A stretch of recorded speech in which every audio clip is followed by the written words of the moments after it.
E agora eu queria chamar ao palco os finalistas da próxima categoria. São os finalistas da categoria de aplicativos e tecnologia assistiva. Essa categoria ela tem como objetivo premiar os projetos que permitem ou auxiliam o acesso à web de pessoas com deficiência. Então, gostaria de pedir para subir aqui ao palco os representantes dos projetos Asis Web e Suite Velibras.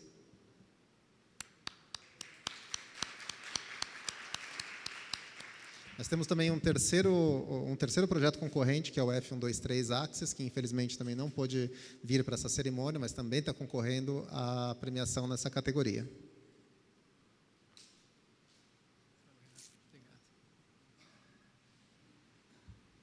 Boa tarde a todos. Meu nome é Igor, sou analista de tecnologia e ter essa telinha aqui sendo apresentada a vocês é uma felicidade enorme para mim e para a minha equipe. Ver que esse software, que antes ele era um pouco desacreditado em sua versão antiga, e hoje tendo essa evolução, tendo esse ganho, é uma experiência fenomenal. Conforme eu contribuo aqui, eu compartilho com todos os colegas que falaram dessa felicidade toda, eu também estou muito feliz. Vamos para a parte dela. Sobre ele é um avaliador de acessibilidade automático, que ele utiliza, no caso, a máquina, que segue as recomendações do modelo de acessibilidade em governo eletrônico, o EMAG. Eu até coloquei um recorte da tela inicial dele, né, falando, dando seu destaque para a cor verde, a navegação por tabulários, e eu coloquei também as marcas do modelo de acessibilidade e do WCAG, demonstrando que o avaliador ele segue todas essas recomendações. E ele auxilia na implementação da acessibilidade aos sites. Eu acrescentei os benefícios dele, porque ele é o primeiro avaliador que avalia conforme o modelo de acessibilidade. E isso foi um ganho muito importante para a parte do governo, porque hoje nós temos algumas áreas do governo que necessitam, nas suas contratações, que tenham que seguir o próprio modelo de acessibilidade. E ele veio para poder facilitar isso às pessoas. O segundo ponto é pontuar a acessibilidade web de forma fácil e ágil, porque ele gera um relatório em questão de minutos, apontando os principais problemas na sua página e indicando até o código-fonte que tem aquele problema, contendo até seus critérios, como foi avaliado. E o terceiro e o quarto são consequências dele, que o objetivo nosso é melhorar o cenário, a acessibilidade para a web e facilitar esse acesso. E eu destaquei as boas práticas, que foi um ponto que nós tivemos um trabalho árduo na equipe, porque nós queríamos que o Asis Web, além de ser um avaliador, pontuar o erro dos outros, que nós também fossemos exemplos para as pessoas utilizarem o nosso site e aplicar neles, como a utilização do alto contraste, a questão das teclas de atalho, a design responsivo, até a arquitetura. Utilizamos, no caso, o respeitar os cabeçalhos para colocar uma arquitetura correta e ela ser respeitada em todo o site, desde a sua página inicial até os relatórios e seu detalhamento. E coloquei vários recortes para demonstrar isso visualmente. No lado esquerdo, a utilização do alto contraste com a utilização do breadcrumbs. Abaixo, colocando ele em design responsivo, mostrando a barra de governo. À minha direita, eu coloquei as teclas de atalhos, que são as teclas que nós exigimos do EMAG de forma obrigatória. No caso, o 1 e o 2, ir para o conteúdo, ir para o menu. E o 4, ir para o rodapé, conforme a identidade digital de governo. E logo abaixo, eu dei um print da arquitetura do site, na parte da avaliação. E um ponto que nós consideramos importantíssimos, com relação à parte da disponibilização. O Asis Web, o desenvolvimento dele, o objetivo era não só apenas entregar, mas que ele evolua e cresça conforme a comunidade. Então, hoje, o Asis Web está disponível no portal de software público, todo o seu código-fonte, além da documentação. Eu coloquei 2 encartes, no caso, aí, 2 prints do site do software público para mostrar, primeiro, a comunidade, que é no www.softwarepublico.gov.br/social/Asis, e o segundo print, eu coloquei a questão onde está o código-fonte, para vocês baixarem, mexerem, questionarem e até opinarem com relação ao projeto, que é o www.softwarepublico.gov.br/gitlab/groups/as avaliador de acessibilidade. E eu termino, gente, falando, até eu coloquei essa imagem, que eu pesquisei para poder mostrar a alegria que eu tenho de saber que esse projeto foi entregue, que ele está sendo utilizado, e que um dos pontos que eu gostei muito, foi até um e-mail que eu recebi na terça-feira, que foi questionando pela primeira vez que as pessoas não querem apenas utilizar o ABS, eles querem melhorá-lo, que foi uma seguinte pergunta que eu quero saber, gente, eu estou mexendo num procedimento tal no ASES, em quais locais eu posso mexer para poder implementar essa funcionalidade? Quando eu recebi essa notícia, foi uma alegria muito grande para nós, porque é a primeira vez que nós recebemos uma contribuição e que as pessoas querem trabalhar em cima dela. Gente, muito obrigado, agradeço tudo, viu? Valeu.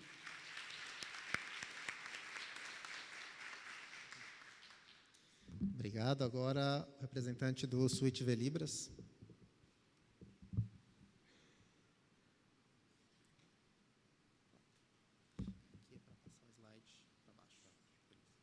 Então, boa tarde, pessoal. Queria me apresentar, eu sou o professor Tiago Maritan, da Universidade Federal da Paraíba.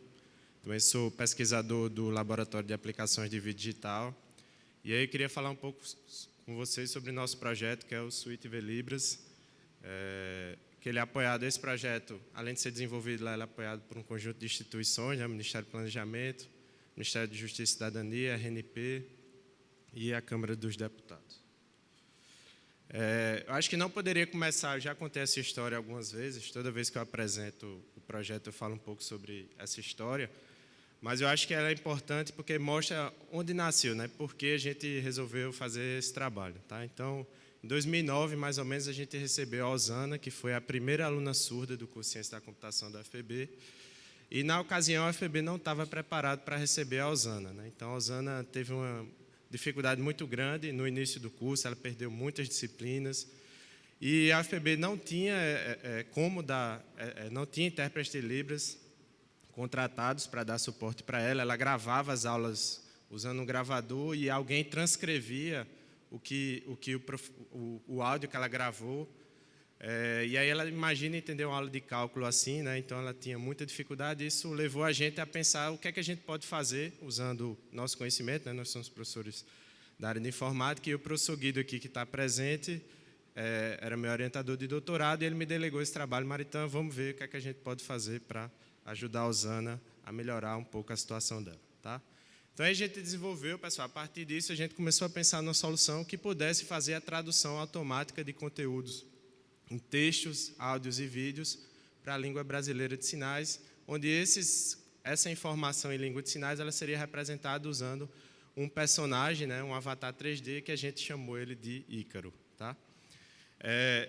E aí a gente, estudando o problema, né, a gente também detectou que existia um problema também, que é o seguinte: associado ao problema de Osana, né, de entrar na universidade, existia um problema na web, por exemplo, um problema grave, um problema forte, que o volume de conteúdos é muito grande. Então, embora a gente tenha os intérpretes de Libras disponíveis para ajudar nesse trabalho de tornar os sites acessíveis, existe um problema complicado, que o volume de informações, quando a gente está falando de web, é muito grande. Então, por exemplo, só para citar dois exemplos simples, no Facebook circulam cerca de 10 bilhões de mensagens por dia. Tá? Twitter, cerca de 500 milhões de tweets por dia, na média. Então, o YouTube entram 72 horas de vídeo por minuto. Então, como é que a gente vai resolver esse problema só usando pessoas? Então, a gente pensou que talvez uma solução como essa ela poderia complementar e ajudar nesse processo de acessibilidade. Então, foi aí que a gente começou a desenvolver o Velibras. O Velibras é uma solução aberta e livre, tá? Está disponível no portal de software público do governo federal. Vocês também podem, quem tiver interesse, pode baixar as ferramentas no velibras.gov.br. Tá? Só falar um pouquinho, na realidade o Velibras não é uma única ferramenta, ela é um conjunto de ferramentas. Tá? Então, a gente tem versões disponíveis para desktop, onde o usuário pode instalar a ferramenta no seu computador, e aí qualquer texto que ela está navegando, ele seleciona e pode ver a tradução automática daquele conteúdo em Libras. Tem a versão para navegadores, você instala um plugin no seu navegador, e aí esse plugin ele permite que qualquer site, não necessariamente um site específico, fique acessível em Libras. Então, você instala o plugin no seu navegador, qualquer site que você navegar, você seleciona o texto e tem a opção de traduzir para Libras. A gente tem também versão para dispositivos móveis, uma ferramenta que a gente chama de Velibras Vídeo, que ela é feita para a tradução de vídeos com legenda. Tá? Então, se você tiver um vídeo com a legenda, você pode submeter lá e ver a versão traduzida do seu vídeo. E o Wikilibras, que a gente considera também um dos diferenciais do projeto, que é uma ferramenta para que, como a solução é aberta, né, dicionário é aberto, tradutor é aberto, tudo é aberto, a gente criou uma ferramenta em que as pessoas, a própria comunidade surda, os especialistas, podem entrar para melhorar a base de sinais do Velibras, por exemplo. Então, através do Wikilibras, a própria comunidade surda pode entrar lá, cadastrar novos sinais, avaliar os sinais que estão na ferramenta e fazer críticas em cima, e com isso a gente consegue fazer uma construção colaborativa para melhorar essa base de sinais. Tá? Só para fechar, pessoal, alguns dados importantes que eu considero. Acabou que o Velibras, além de ter sido adotado, né, recentemente pelo governo federal e está presente na barra de acessibilidade do governo, estou fechando, recentemente o Velibras também serviu de inspiração para a criação da norma de transmissão de Libras no Sistema Brasileiro de TV Digital. O dicionário de referência que está sendo usado nesse sistema é o dicionário do Velibras, tá? É um dicionário aberto. Atualmente ele tem mais de 11 mil sinais, nossa conta mais recente ele já se aproxima bastante dos 12 mil sinais. Um vocabulário é aberto, público e gratuito, né? Está disponível para quem quiser fazer contribuições, melhorias. Tá? E a gente tem alguns dados aí com relação às instalações, número de acessos, mas a gente, pela questão do tempo, eu vou encerrar por aqui. Agradeço muito a oportunidade, dizer que é um orgulho muito grande estar aqui participando desse evento com vocês. Muito obrigado.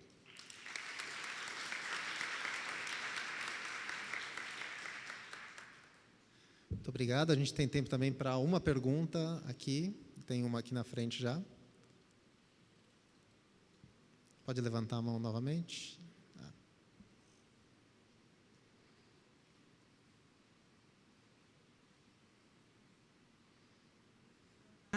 Boa tarde, meu nome é Daniela Tavares. Eu gostaria de perguntar para o responsável pelo Oasis Web se ele fez algum teste usando um deficiente visual como testador.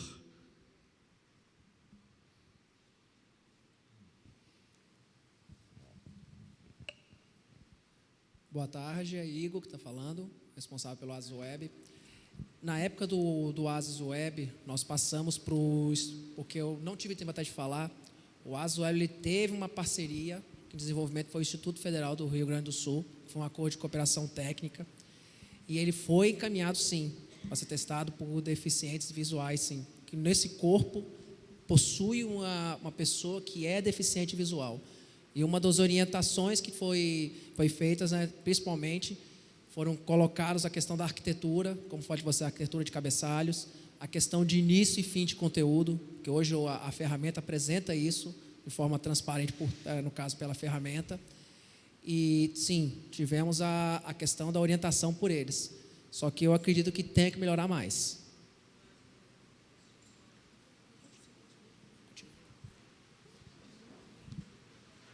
Ela só queria complementar com alguma coisa.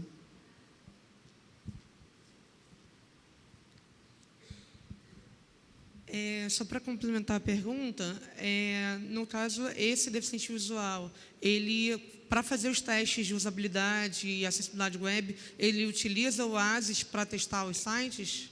Sabe me informar? Sim, ele teve o processo para testar os sites e também testou o próprio Oasis Web, a questão da navegabilidade. A questão como é. Por exemplo, o Oasis Web, na primeira tela inicial, eu até descrevi que ele usa a questão de tabulação. Nessa tabulação, foi uma coisa até que desenvolvimento entre a equipe, um dos princípios é que a navegação por teclado teria que passar pelo início da tabulação e o conteúdo dela, e não hoje o que tem no mercado, que você passa por uma lista da tabulação primeiro, os itens principais, e depois passa pelos conteúdos. E isso foi desenvolvido dessa forma. Então, hoje, as pessoas que navegam via teclado pelo Oasis, primeiramente ele navega pela tab, que é o principal, é validação pela URI, por exemplo. Logo em seguida, ele tem acesso ao conteúdo da URI e passa para a próxima tabulação. Bom, mais uma vez, parabéns às apresentações dos finalistas. E agora a gente vai encerrar essa parte de apresentação dos finalistas para a gente fazer uma pausa e fazer uma pausa para as apresentações para um painel que a gente vai fazer agora com uma outra atividade dentro do Prêmio de Acessibilidade.